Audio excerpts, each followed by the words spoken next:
Hi welcome to Luminize foundation. Day 51 के question में आज हम डिस्कस करेंगे पीएम वानी पब्लिक ब्रॉडबैंड इंफ्रास्ट्रक्चर रिलेटेड जो फ्री वाईफाई को अफोर्डेबल कॉस्ट पे प्रोवाइड करने का एक इनिशिएटिव है, उससे रिलेटेड एक बहुत ही अच्छा क्वेश्चन आज हम एक डिस्कस करते हैं।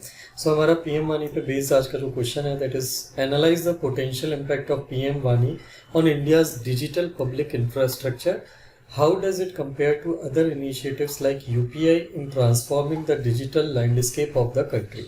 हमको इस क्वेश्चन में दो चीज़ें डिस्कस करना है। एक तो हमको पीएम वानी का जो पोटेंशियल इम्पैक्ट है इंडिया के डिजिटल पब्लिक इंफ्रास्ट्रक्चर पे वो एनालाइज करना है, और दूसरा हमको कंपेयर करना है कि ये यूपीआई जैसे दूसरे जो सक्सेसफुल पैन इंडिया या नेशनल लेवल के इनिशिएटिव है, डिजिटल इनिशिएटिव, उनसे कितना रिलेट करता है, उनसे कितना कंपेयर करता है, उनके कितने लेवल तक कंपेयर करता है। डिजिटल पब्लिक इंफ्रास्ट्रक्चर मतलब ऐसा कोई भी इंफ्रास्ट्रक्चर जो मास लेवल पे पब्लिक को सर्व करने के लिए काम करता हो और डिजिटली कनेक्ट करता हो, जैसे कि आधार हो गया, आधार रिलेटेड सर्विसेज हो गई, डायरेक्ट बेनिफिट ट्रांसफ़र हो गया, आधार इनेबल पेमेंट सर्विसेज हो गई, भारत बिल पेमेंट सिस्टम हो गया। All those public services, public infrastructure which basically connect people and provides digital services to them in order to ease governance are considered part of digital public infrastructure. And उसी context में government of India ने PM वानी programme launch किया है, तो हमको discuss करना है कि उसके क्या पॉजिटिव और पोटेंशियल इम्पैक्ट सोसाइटी पे हमको देखने को मिलेंगे।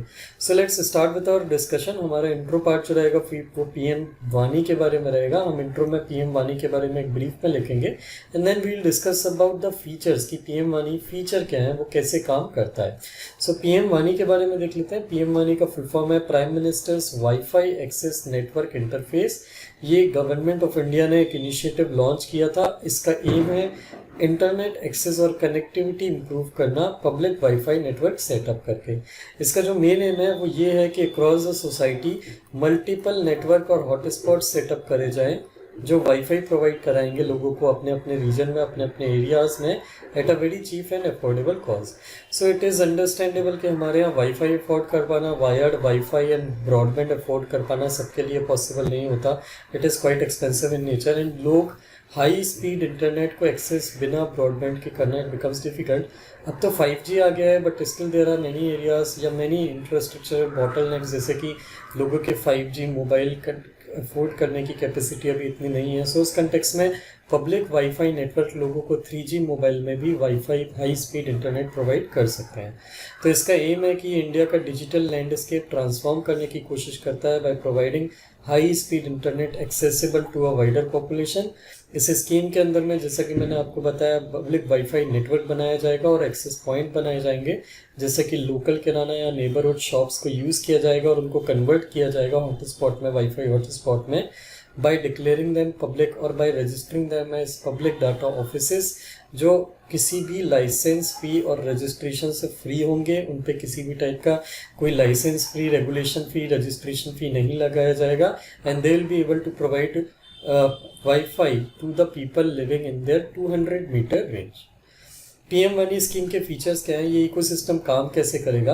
तो जैसे कि मान लीजिए एक एरिया है, उस एरिया में कोई किराना शॉप है, वो किराना शॉप पीएम वानी स्कीम के अंदर में वाईफाई प्रोवाइड करना चाहता है, तो she will just have to, this local kirana shop will just have to register themselves as a public data office. जो एंटिटी गवर्नमेंट ऑफ इंडिया की पीएम वानी स्कीम के अंदर में वाईफाई अपने एरिया में प्रोवाइड कराता है, अपने 200 मीटर या 100 मीटर के रेडियस में, उस एंटिटी को पब्लिक डाटा ऑफिस बोलते हैं। ये पर्सन डाटा प्रोवाइड, वाईफाई की सर्विस प्रोवाइड करा पाए। ये ऑफकोर्स ये वाईफाई खुद से नहीं देगा, जो भी इंटरनेट सर्विस प्रोवाइडर होते हैं जैसे कि एयरटेल, BSNL वगैरह, ये लोकल किराना रिटेलर है या फिर कोई भी शॉपकीपर है या फिर कोई भी पर्सन है जो एक छोटे से रूम में बैठा है और अपने आप को पब्लिक डाटा ऑफिस की तरह रजिस्टर करना चाहता है, he will just have to go to the internet service provider and register himself with the company as a PM Money service provider। and internet service provider जो company है जैसे कि Airtel है, BSNL है, वो इसको, इस पर्सन को रजिस्टर करके इनको ये वाईफाई का कनेक्शन इस तरह से देंगे कि you'll be able to serve many people at a single time। ये PDO पब्लिक डाटा ऑफिस जो हैं, एक एरिया के जितने भी पब्लिक डाटा ऑफिसर हैं उनकी जितनी भी अकाउंटिंग है कि कितने लोग हैं, कौन कौन वाईफाई प्रोवाइड कर रहा है, क्या सर्विस दे रहा है, उनकी अकाउंटिंग, उनका रेगुलेशन, उनका सुपरविजन, ये सब एक एरिया के जितने भी पब्लिक डाटा ऑफिस हैं उन सबको रेगुलेट करने के लिए एक एंटिटी होगी, that will be called as public data office aggregator. Then there will be an app provider. App provider का काम ये होगा कि आप जैसे मान लीजिए किसी सिटी में, let us say you are living in Mumbai and आप जानना चाहते हैं कि आपके एरिया में कितने पीएम वानी प्रोवाइडर्स हैं, पीएम वानी के अंदर में वाईफाई सर्विस प्रोवाइडर्स हैं जिसकी आप सर्विस यूज़ कर सकें, आप फाइंड आउट कर सकें कि आप जैसे आप कहीं वॉक कर रहे हैं, मूव कर रहे हैं, आप फाइंड आउट करना चाहते हैं कि आपका सबसे नियरेस्ट पीएम वानी वाईफाई प्रोवाइडर कौन है, तो there will be some third party app providers जो ऐप डेवलप करेंगे और ये ऐप जो है आपके लिए वाईफाई के हॉटस्पॉट ढूंढने की, पीएम वानी हॉटस्पॉट ढूंढने का काम करेंगी, आपके नियरेस्ट वाला, एंड आपको ये बताएंगी। And lastly there will be a central registry at national level जो पूरे public data office aggregator, public app provider और पब्लिक डाटा ऑफिसेस इन सब का इकोसिस्टम मेंटेन और रेगुलेट करेगी sitting at the national level.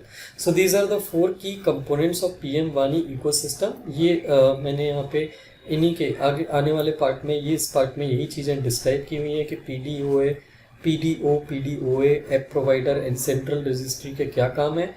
अभी तक पीएम वानी मतलब नवंबर 2022 तक का जो स्टैटिस्टिक है उसके अकॉर्डिंग पीएम वानी कैटेगरी, पीएम वानी रजिस्ट्री के अंदर में 136 पीडीओए हो चुके हैं, 83 ऐप प्रोवाइडर्स हैं और 1,32,000 public wifi hotspot already setup हो चुके हैं। अब हम आते हैं क्वेश्चन के फर्स्ट पार्ट पे, जो हमसे क्वेश्चन पूछा गया है कि पीएम वानी का इंडिया के डिजिटल पब्लिक इंफ्रास्ट्रक्चर और इंडिया की जनरल सोसाइटी पे इन जनरल क्या इम्पैक्ट आएगा। तो सबसे पहले तो इससे इंटरनेट एक्सेस जो है लोगों के बीच में वो इम्प्रूव होगा। पीएम वानी high speed internet access provide कराएगा पब्लिक प्लेसेस में, जैसे कि market, bus stop, railway station, rural areas. तो इससे लोग कहीं पे भी बैठ के इंटरनेट को एक्सेस कर पाएंगे without any kind of data restriction and they will be learn and they'll be able to consume data more for their personal purposes.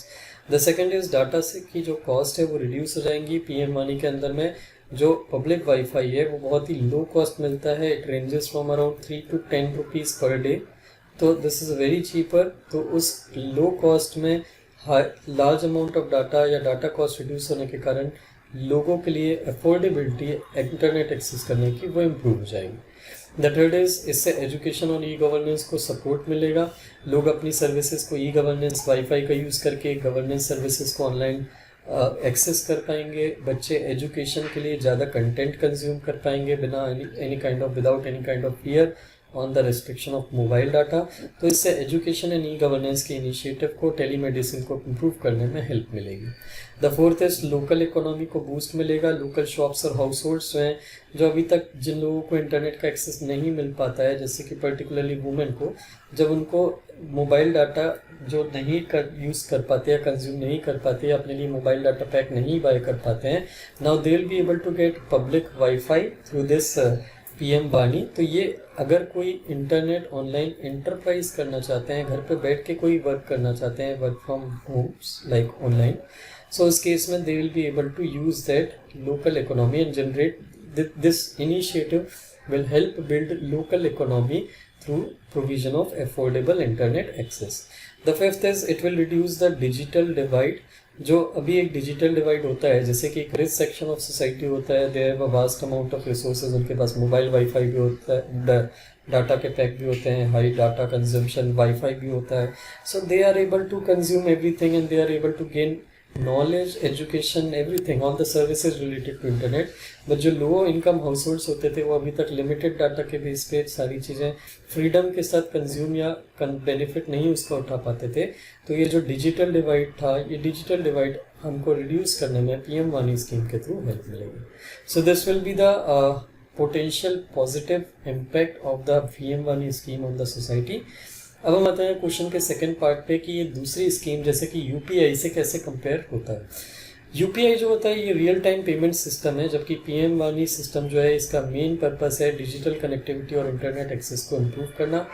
Challenges की बात करें तो पीएम वानी जो चैलेंज फेस करता है वो ये है कि पब्लिक वाईफाई नेटवर्क का इफेक्टिव इम्प्लीमेंटेशन इंक्लूडिंग इंफ्रास्ट्रक्चर को सपोर्ट करना, प्राइवेसी को प्रोटेक्ट करना, सिक्योरिटी को मैनेज करना, क्योंकि पब्लिक वाईफाई में साइबर सिक्योरिटी के थ्रेट और ज़्यादा बढ़ जाते हैं, तो उस चीज़ को कंट्रोल करना एक बहुत बड़ा चैलेंज है। यूपीआई के साथ हालांकि ज़्यादा बड़े चैलेंज थे इन फाइनेंशियल सिक्योरिटी और फ्रॉड्स की, जो उसके साथ डिजिटल पेमेंट जैसे जैसे इंक्रीज़ हो रही है तो वो बढ़ रहे हैं, तो उसको डील करना उसके लिए ज़्यादा बड़ा चैलेंज है। इकोनॉमिक इम्पैक्ट की बात करें तो यूपीआई का इकोनॉमिक इम्पैक्ट जो होता है वो क्लियरली विजिबल होता है। हमको पता होता है कि इस महीने में, इस साल में, इस 6 मंथ में कितने डिजिटल ट्रांजैक्शन यूपीआई से हुए, ई कॉमर्स ट्रांजैक्शन हुए, फिनटेक में कितना ट्रांजैक्शन हुआ, ये सारी चीज़ें हमको विजिबल होती है। तो इसके जो इकोनॉमिक इम्पैक्ट हैं यूपीआई के, वो हमको रियल टाइम पे देखने के लिए मिल जाते हैं, हमको समझ में आ जाता है, क्लियरली विजिबल होते हैं। जबकि पीएम वानी की इकोनॉमिक इम्पैक्ट ज़्यादातर डायरेक्ट नहीं है, इनडायरेक्ट है, एंड वो हमको ईजिली ऑब्जर्व नहीं होंगे। वो उनमें से कुछ इम्पैक्ट जो है वो लॉन्ग टर्म है। जैसे मान लीजिए पीएम वानी के अंदर में अगर किसी बच्चे को एजुकेशन एक्सेस करने मिल जाती है, तो over the period of time उसकी फैमिली की इकोनॉमिक स्टेटस अच्छा होगा, क्योंकि he will be able to learn skills and get a good job.